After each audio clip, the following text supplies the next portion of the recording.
यह कहानी एक गरीब किसान की है जिसका नाम रामलाल है। रामलाल एक छोटा किसान है जो अपनी मेहनत से अपने परिवार का पेट पालता है। उसकी पत्नी का नाम सरला है और उसका एक बेटा है जिसका नाम मुकेश है। गांव के प्रधान और जमींदार के अत्याचार से वह हमेशा परेशान रहता है।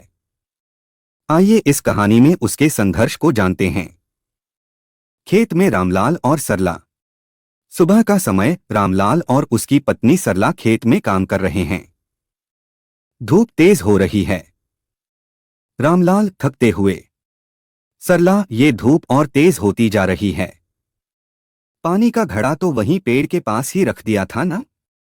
हाँ, रामलाल, पर पानी खत्म हो गया है। सुबह ही जो थोड़ा सा था वो भी मुकेश ने पी लिया। अब तो कुएं से पानी लाना पड़ेगा। तू वहीं ठहर, मैं ही पानी भर लाता हूँ। काश हमारे पास भी एक अच्छा सा नलकूप होता तो ये रोज रोज का कष्ट नहीं होता। तुम सही कह रहे हो, पर इतने पैसे कहाँ से लाएं? हम तो मुश्किल से ही गुजारा कर पा रहे हैं। तभी गांव का प्रधान अपने आदमियों के साथ आता है। प्रधान के चेहरे पर घमंड साफ झलक रहा है।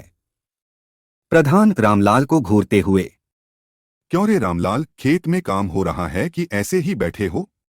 सुना है तूने पिछले महीने का लगान अभी तक नहीं चुकाया। प्रधान जी इस बार फसल अच्छी नहीं हुई। हम तो अपने खाने भर का अनाज भी मुश्किल से जमा कर पाए हैं। अगले महीने जरूर चुका दूंगा। अगले महीने? तू हर बार यही कहता है। अगर इस बार भी लगान नहीं दिया तो ये खेत मेरे आदमी जब्त कर लेंगे, समझा? प्रधान जी, थोड़ी रहम कीजिए।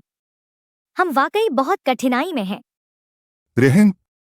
रहम तो हम सिर्फ अमीरों पर करते हैं, गरीबों के लिए नहीं। अगले हफ्ते तक पैसा दे देना वरना खेत चले जाएंगे। प्रधान हंसते हुए चला जाता है। रामलाल और सरला घर में बैठे हैं। मुकेश खेलते खेलते सो गया है।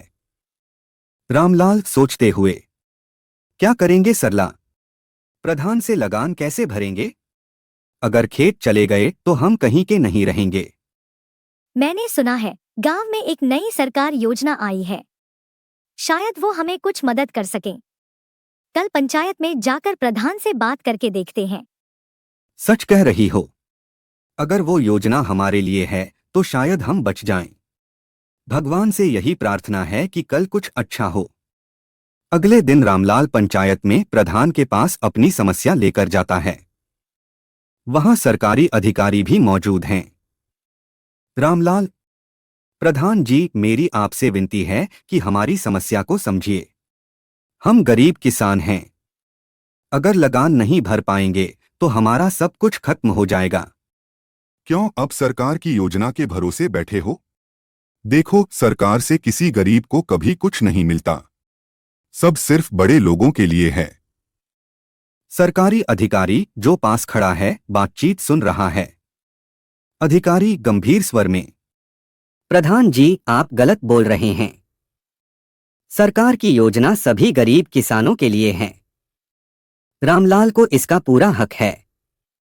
अगर आप इन्हें परेशान करेंगे तो कानूनी कार्रवाई की जाएगी।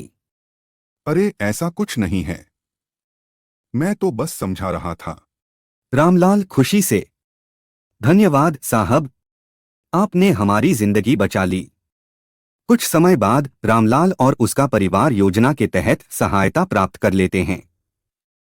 सरला खुश होकर, रामलाल, देखो, भगवान ने हमारी सुन ली।